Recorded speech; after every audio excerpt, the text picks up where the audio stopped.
Bom, boa tarde a todos e todas. Agradecer primeiro o convite aí da Carol, do Fábio, que está aqui, conversando sobre um texto que eu escrevi, o livro do SECOM, e que, na realidade, ele é o anúncio de uma agenda de pesquisa. Ele não é propriamente um texto acadêmico, sim, no sentido de um texto completo, com conclusões e análises muito pormenorizadas. Ele é um anúncio de uma agenda de pesquisa. Eu queria trazer, eu quis debater ele aqui, que eu acho que é uma agenda de pesquisa que não é propriamente nova, mas tem ganhado muita força no debate.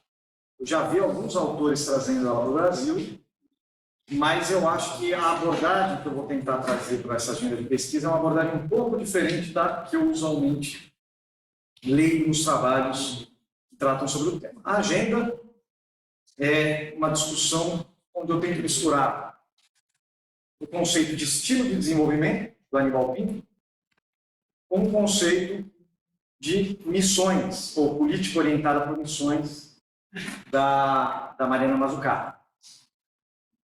Só isso eu já acho que tem alguma diferença, porque tradicionalmente o conceito da Mazzucato ele é mais vinculado, agora um pouco mais abrangente, mas inicialmente quando ele surge lá na discussão do Estado empreendedor, do Mazzucato, né, ele é mais vinculado a uma discussão de política de inovação e política industrial. Fortemente inovação, mas também com espraiamentos do conjunto do setor produtivo. Quando eu trago a discussão de estilo de desenvolvimento do Aníbal Pinto, eu tento localizar o debate de missões em uma discussão um pouco mais ampla, que é o debate sobre desenvolvimento, processo de desenvolvimento, não propriamente política industrial ou política inovativa. E por que eu trago o conceito de estilo de desenvolvimento da Aníbal Pinto? Primeiro porque a primeira parte, talvez a maior parte do meu texto, eu tento diferenciar dois conceitos que eu acho que se misturam na literatura, que é o conceito de estilo de desenvolvimento e o conceito de estratégia. E é muito curioso porque o conceito de estilo, esse sim, até por ser um pouco mais particular, uma criação um pouco autêntica do Aníbal, não é uma coisa presente no debate público. Você não vai ver as pessoas no jornal falando de estilo de desenvolvimento. Geralmente a pessoa fala de modelo, de estratégia. O conceito do Aníbal ele tem uma parametrização, uma conceitualização mais própria, mais específica. Foi desenvolvido ali na CEPAL na década de 70 até como uma tentativa de como viver com os regimes autoritários latino-americanos. Mas que eu acho que ele traz uma inovação muito interessante, que é a ideia de que o que diferencia os estilos, ou seja, a pergunta o que, como e para quem produzir, que é o que o conceito de estilo de desenvolvimento tenta responder, não se confunde com o conceito de estratégia, que eu tento até trazer uma definição do Brewer, que está na literatura, mas que eu acho que ela é muito mais fluida, o conceito de estratégia. Ele aparece de diversas formas diferentes na literatura, inclusive como se fosse estilo. Em alguns momentos, alguns autores usam o termo estratégia se referindo a algo parecido com o que o Aníbal Pinto chamava de estilo. Eu tento separar aqui, nesse primeiro momento, que é falar o seguinte: bom, primeiro, definir o que é desenvolvimento, faço uma definição a partir do Furtado, mas de maneira muito resumida, eu sempre costumo falar que, para mim, desenvolvimento é mudança estrutural, e você tem estrutura social e estrutura produtiva.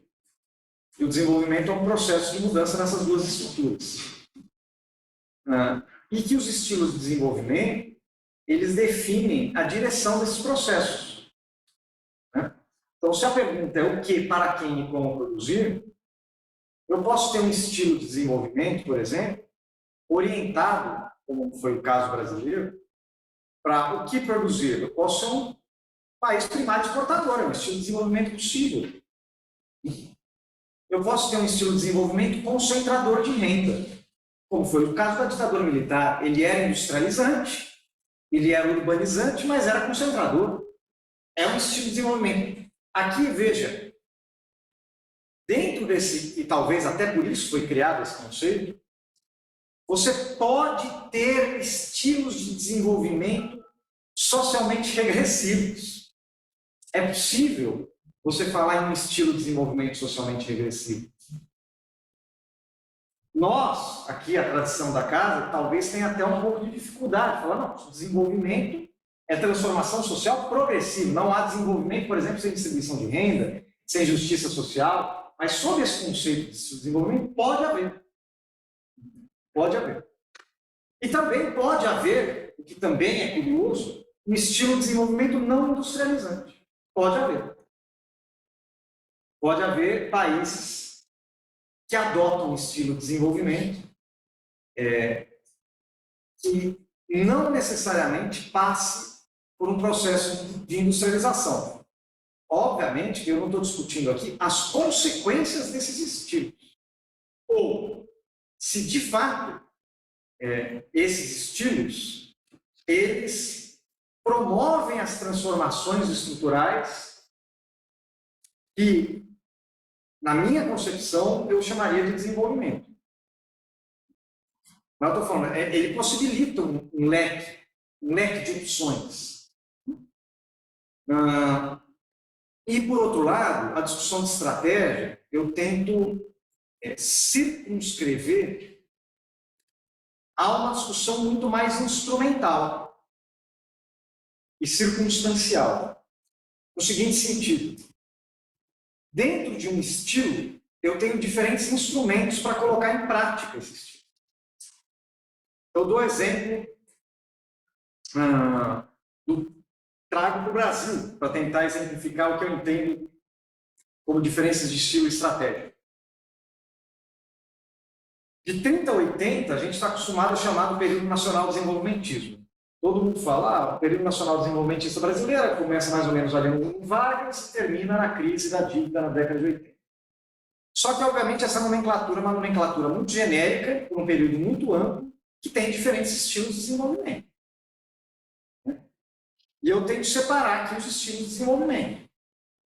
O período varguista JK, digamos assim, até o golpe, e o período pós-golpe. Um pouco na tradição da casa, na discussão do João Manuel, de como o golpe, ele aborda, na verdade, um processo de desenvolvimento que estava em curso no Brasil.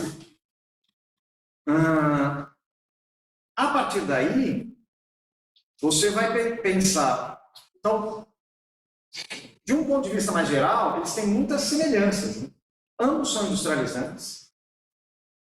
Ambos possuem uma participação forte do Estado e crescente do Estado no processo de industrialização, de urbanização, de mudança da estrutura produtiva. Mas eles têm uma diferença crucial que os define como diferentes estilos de desenvolvimento que têm a ver com a distribuição funcional e pessoal da renda. E aí, os instrumentos os diferenciam também. Então, dentro do período nacional desenvolvimentista, digamos assim, varguista JK, existem diferenças dentro desse estilo de desenvolvimento do ponto de vista de estratégias. A estratégia do Vargas era uma, do JK era um pouco diferente. E a do próprio Jango, ao final, era diferente, com as reformas de base. Todas dentro de um mesmo estilo, mas estratégias diferentes.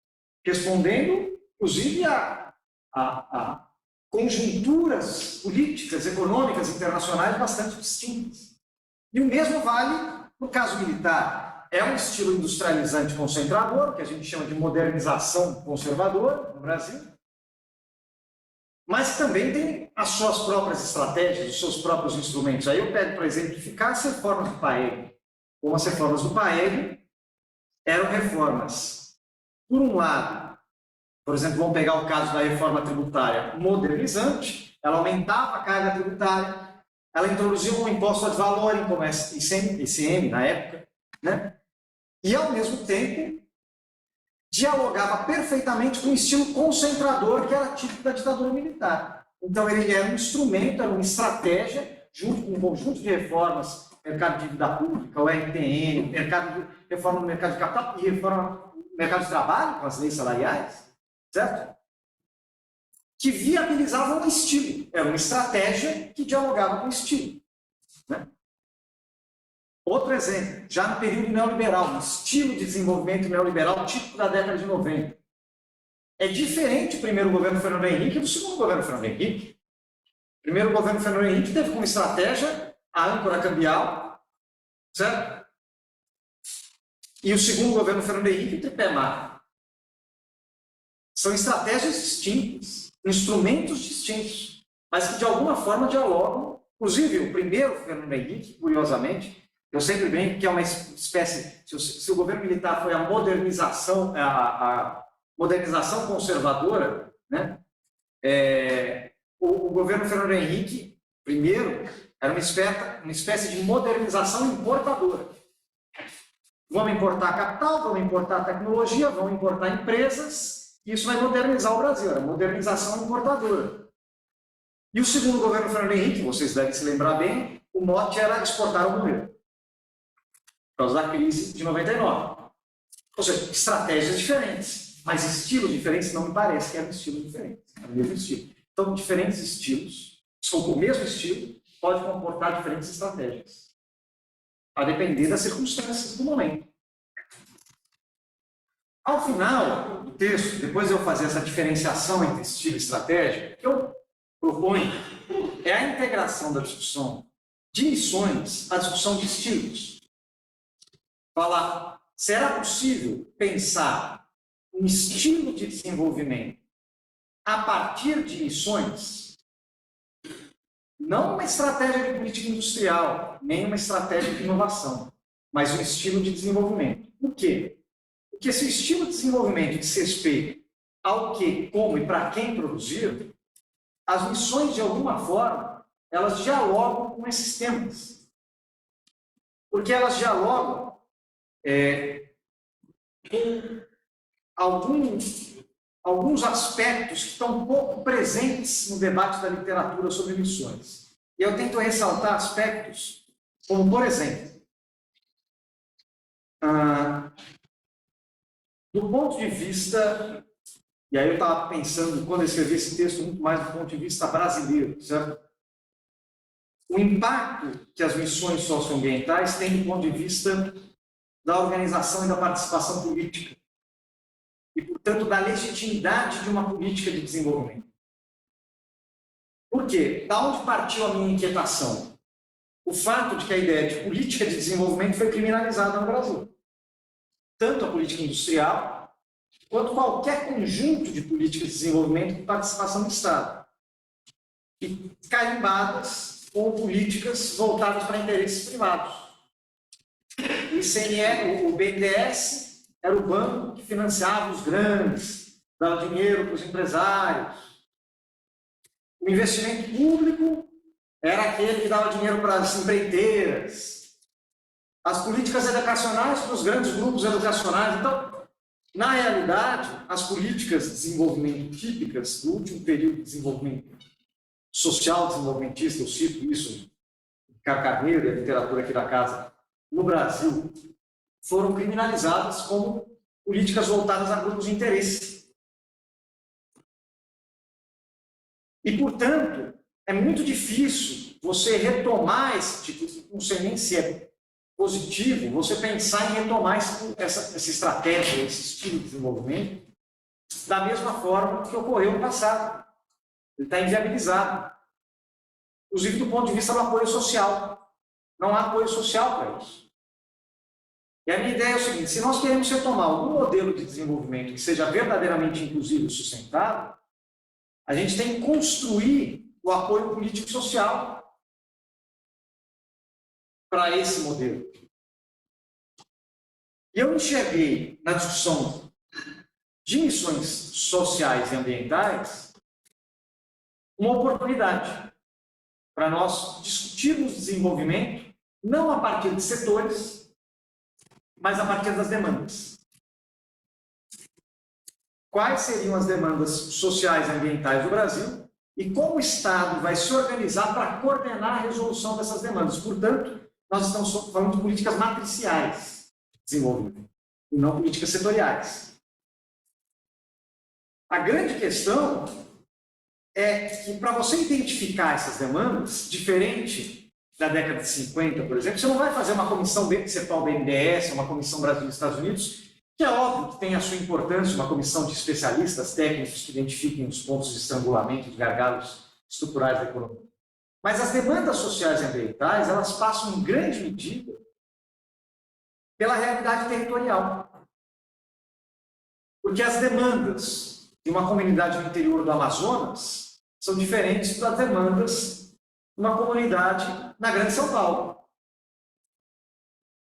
E, portanto, se você quiser construir um modelo de desenvolvimento a partir de missões, ou estilo de desenvolvimento a partir de missões, para usar a nomenclatura que eu adotei, você vai precisar de uma ampla participação social que dê respaldo político para esse estilo. E não é só social, é federativo. Porque se as demandas ocorrem nos territórios, os territórios são governados por prefeitos e governadores. É lá que se dão as políticas públicas. E, portanto, esse conceito foi muito usado nos governos petistas, de políticas a partir do governo federal, únicas, que dessem unilateralmente o conjunto do território brasileiro, fazem menos sentido. Ao contrário, o governo federal ele não é o propositor de um modelo de política única, mas ele é o agregador das diferentes demandas e que vai criar diferentes políticas para os diferentes territórios. Claro, a partir de uma visão única de desenvolvimento, um estilo de desenvolvimento que ele deseja, mas com particularidades e diferenças. Então, eu tentei trazer nesse texto, além da dimensão política, a dimensão federativa e, por fim, a dimensão do que vocês discutem as chamadas transições. De alguma forma, uma política de desenvolvimento só tem alguma chance de ser bem-sucedida com o tempo. Não adianta um governo, por 2 ou 3 anos, adotar uma estratégia de desenvolvimento. Vamos lembrar aqui do governo Dilma e a tentativa dele, que ficou conhecido depois da nova matriz, não sei o que, durou 2 anos. Não teve sustentação política. É rapidamente revertido e desmontado. Inclusive, no segundo governo Dilma, uma reversão até de uma discussão de estilo, mais do que de estratégia. Apesar que ali eu ainda acho que é uma discussão de estratégia. A mudança de estilo só vem em 2016. Mas é uma estratégia que faz uma série de concessões. Certo? E que, como todos nós sabemos, foi um fracasso. Tentativa de correção estratégica naquele momento. E para você garantir um apoio mais perene para políticas que necessariamente vão, sim, beneficiar e subsidiar determinados setores e atividades produtivas, essa política só é sustentável se a população, o conjunto da população, enxergar nesses incentivos necessários para a transição ecológica, para a transição energética, para a transição digital, tantas outras, benefícios efetivos para a sua vida. E não benefícios abstratos para uma ideia de grandes empresas, grandes competidores, certo? Então, de benefícios que dialoguem com o seu nível de renda, com o seu acesso a serviços. E nós temos os instrumentos, e esse é o último elemento que eu trago.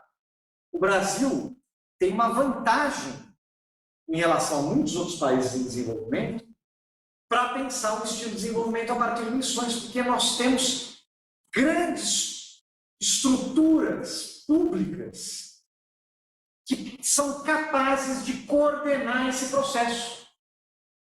Elas estão desestruturadas, é verdade. Elas estão desaparelhadas, é verdade. Portanto, tem um desafio de institucionalidade. Mas poucos países do mundo têm o SUS.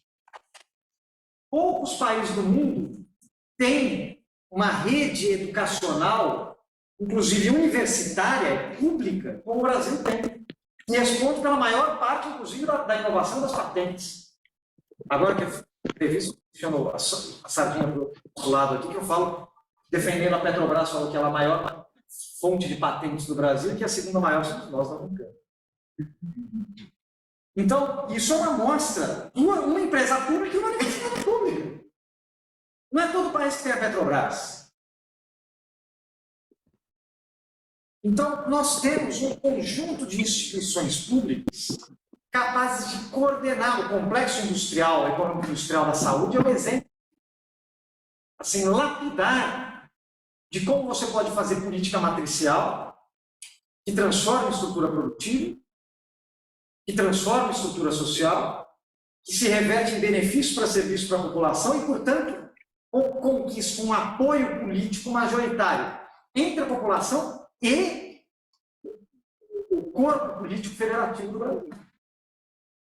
Então, o que eu anuncio aqui é uma agenda de pesquisa que tenta trazer esses conceitos, né, que eu acho que traz um novo olhar para um conceito que já não é tão novo, que é o conceito de missões, resgatando um conceito que é ainda menos novo, que é o conceito de estilos, e discutir os benefícios disso para além da estrutura produtiva, mas sim para a viabilização de uma estratégia de estilo de desenvolvimento no Brasil, que talvez seja o tema, espero eu, dos próximos governos daqui para frente. É isso.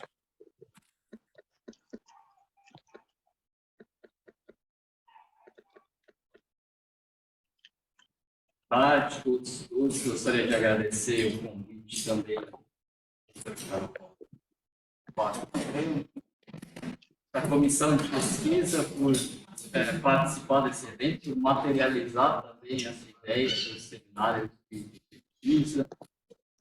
O discurso coletivo foi feito no Instituto dos e-books, né? Então, eu já deixo reforço o convite para todos os alunos das diferentes áreas possam acessar o e-books.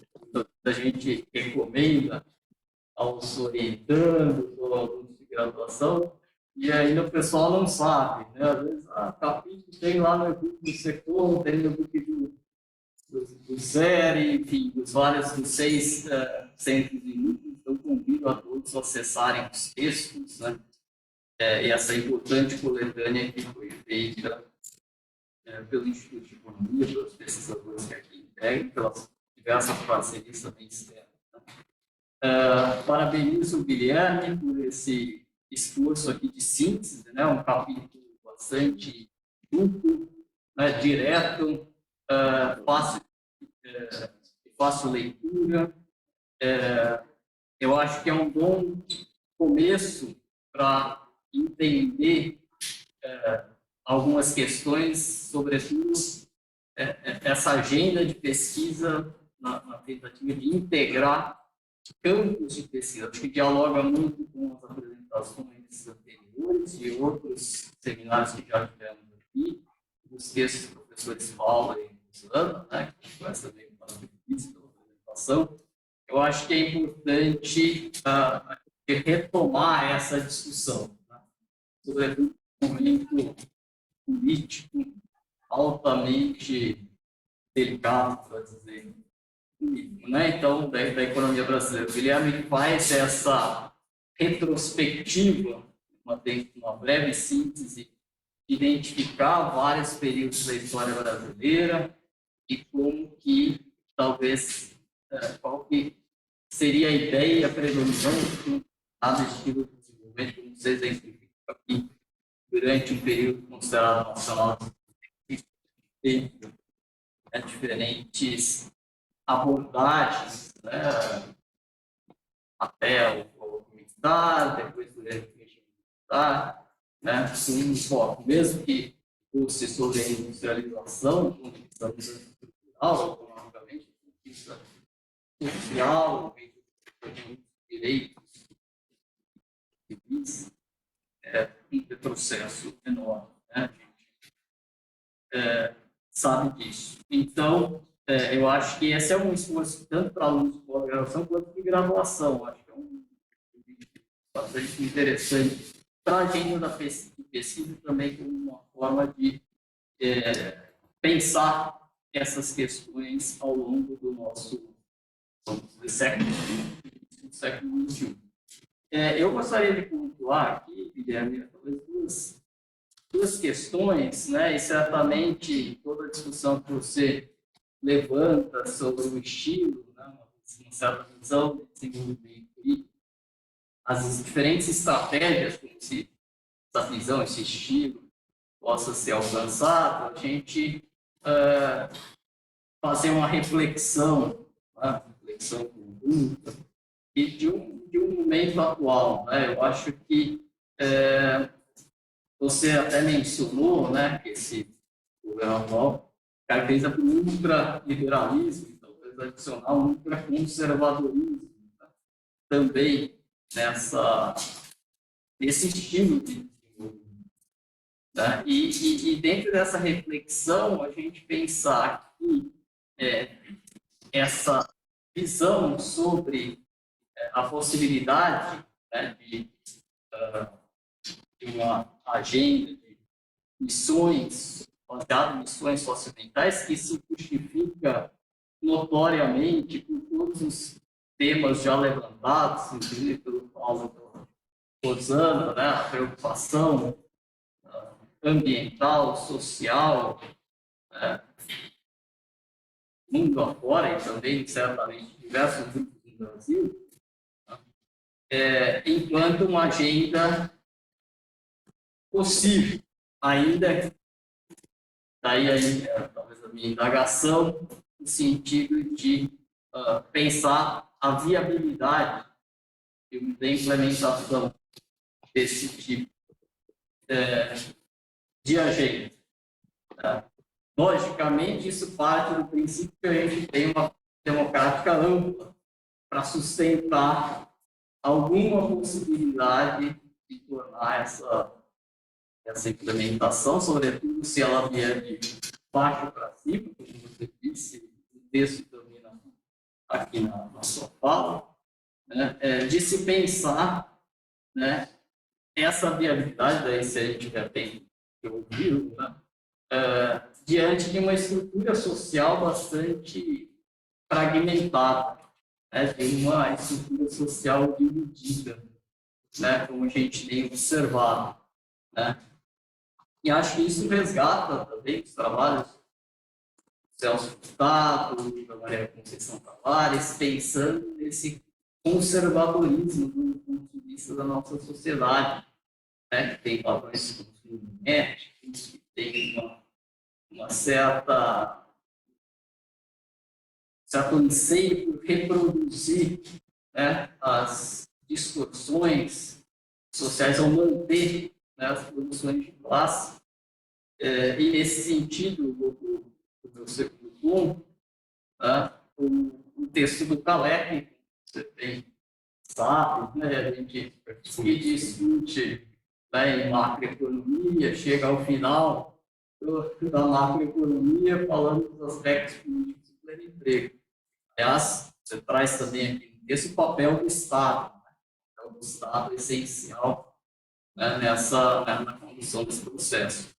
Tá? E nos aspectos políticos do pleno emprego, o Calec já nos alertava lá em 43, né, qual que seria algumas das dificuldades de se implementar políticas para manutenção de uma estratégia de pleno emprego por meio de uma atuação de gasto público, uma atuação do Estado. E aí não só do pleno emprego, a gente poderia adicionar aí de direitos, né, sociais, etc., que fariam certamente parte dessa missão socioambiental do estilo de desenvolvimento de orientação de desenvolvimento. Eu gostaria de ouvir um pouco, né, e lá o Calec também faz menção aos regimes totalitários, os regimes totalitários e do uso, né, da máquina de produção desse tipo de iniciativa. Então, eu gostaria,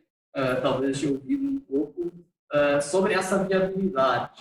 Eu acho que é uma agenda de pesquisa muito importante. Eu acho que, inclusive, o Instituto tem sido cada vez mais objeto de estudo.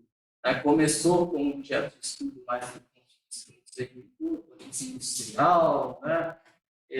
E acho que é uma perspectiva bastante integradora, precisa pensar o estilo de estratégia de desenvolvimento nas várias áreas do Instituto. Mas como que você vê essa viabilidade considerando os aspectos políticos e sociais, né, de uma sociedade bastante, infelizmente, bastante dividida, né? Posso fazer um breve comentário? Como é que é? Você vai ter que sair. Eu vou ter que sair. Eu pensei por uma reunião, se puder fazer um breve comentário. Tá bom. Eu sei que não foi a ordem que vocês seguiram, mas é como eu vou ter que sair para cumprir uma missão. Eu tenho uma missão, então eu vou ter que sair, mas eu vou tentar voltar depois. Primeiro, Roberto, muito obrigado pela leitura, pelos comentários. Eu acho que eu fico muito feliz que você tenha tido a oportunidade de ler o meu trabalho, porque a gente estudou junto e você, de alguma forma, para mim, você, o Igor, os nossos colegas, são referências na discussão do desenvolvimento, a área de pesquisa de você, Paulo, Diegues e tantos outros. Eu acho que a sua questão é a grande questão que aparece, inclusive, no texto que eu comentei do Diegues, um tempo atrás. Eu fiz essa pergunta do Diegues, é um texto mais político industrial. Diegues, eu sei que você tem uma visão um pouco crítica sobre a ideia de emissões, eu queria ouvir, eu já tinha conversado com ele sobre isso, ele falou a mesma coisa. Ele falou, olha, a dificuldade não é uma crítica necessariamente teórica, é que num país como o Brasil, ele acha que é muito difícil se organizar política porque a gente não tem a institucionalidade. Então, eu concordo, você tem um problema político, um problema social, um problema institucional para você resolver. Mas a minha questão, de fundo, é a seguinte: para qualquer estratégia de desenvolvimento progressista, você vai ter esse problema. Qualquer um. Você precisa da institucionalidade. Se não tem institucionalidade, você vai ter que construir. Você precisa de apoio social. Eu acho menos viável hoje você conseguir apoio social, uma ideia de uma política de desenvolvimento que dialogue com a construção de grandes grupos empresariais, por exemplo, uma construção. Eu quero competir com a China, eu quero modernizar, eu quero ser um grande exportador de produtos manufaturados. Ok. Eu não estou dizendo que, do ponto de vista da literatura de desenvolvimento, isso não é fundamental. É claro, todo país que se desenvolveu, ele virou um país industrializado que aumentou sua participação de exportação de manufaturados, sempre isso complexo. Fato. Mas se essa for a minha estratégia, e usar os instrumentos que eu tenho para fazer isso, a mediação disso com as demandas sociais não necessariamente é imediata, entende?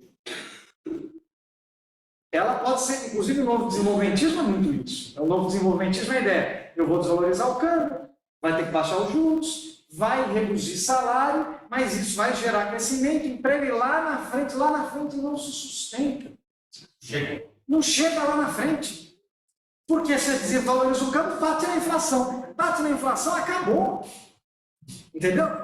Então, eu entendo que esses desafios sociais, políticos e institucionais, eles são desafios colocados para qualquer estilo de desenvolvimento minimamente progressista, a não ser nos estilos de desenvolvimento conservadores. Para eles, não precisa de institucionalidade para desenvolver, para financiar a indústria, para financiar a inovação, não precisa de nada disso. Ao contrário, você tem que destruir a institucionalidade existente para que ela não viabilize essas mudanças estruturais. É o que a gente vê hoje. Então, qualquer estratégia vai ter. O que eu acho que esse estilo se diferencia é que, ao construir de baixo para cima, ele cria a possibilidade, eu não estou falando que é fácil, não estou falando que talvez não seja nem possível, mas ele cria a possibilidade de você construir essa frente democrática, que não é só uma foto de meia dúzia de líderes apoiam um ao outro, é bonita a foto, tem lá uma ideia, sei lá, não sei o que, bonita a foto. Mas é uma coisa efetiva, que tem a base social. É difícil, a sociedade está dividida, ela tem a questão do consumo compulsivo, tem uma questão, por exemplo, terrível, com as novas formas de trabalho, como os trabalhadores dessas não se enxergam como trabalhadores. Mas isso quer dizer que eles são um caso perdido por um projeto? Não, acho que muito pelo contrário. Acho que muito pelo contrário. Esses trabalhadores, mesmo que não se enxerguem como trabalhadores, eles vão de escola para os seus filhos, creche para as mulheres, vão creche para as crianças, eles dependem do SUS, eles precisam muitas vezes andar de transporte público, né? Então, eles dependem do ambiente das cidades, água potável, o clima impacta diretamente a vida deles, as enchentes nas grandes cidades. Então, eu acho que mesmo nessa sociedade fragmentada, quando você consegue dialogar com as necessidades reais das pessoas, e não discutir sabedorismo ou coisa desse tipo, você consegue construir um suporte político que venha de baixo para cima, porque o suporte político de cima para baixo desmorona muito rápido. A gente vê agora, estamos vivendo um processo eleitoral que fala, nossa, não acredito que esse cara apoiou aquele. Pois é, acredite, é assim que acontece, porque aquele prometeu um cargo, politicamente é mais interessante para ele. Então, eu enxergo esse estilo e essa mistura uma possibilidade de transformação da estrutura social, não só da estrutura de renda, fundamental, mas da estrutura de participação social. No fundo, a estrutura política do Brasil. Porque com a atual estrutura política, você tem toda... É muito difícil sustentar um estilo de desenvolvimento. E isso vale para a questão, obviamente, do CALEC também. Porque, obviamente, que um estilo de desenvolvimento orientado por missões, ele busca também o plano de emprego. E ele vai esbarrar em diversos momentos em resistências setoriais do empresariado, do mercado financeiro, etc.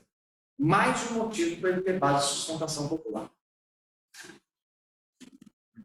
Eu vou terminar esse meu breve, que já ficou longo comentário, com o texto do André Singer, Cutucando Onças com Vara Curta, né? Ele fala que, olha, o governo Dilma foi lá, mas mexeu em muitos interesses. E com isso perdeu o apoio e se inviabilizou politicamente.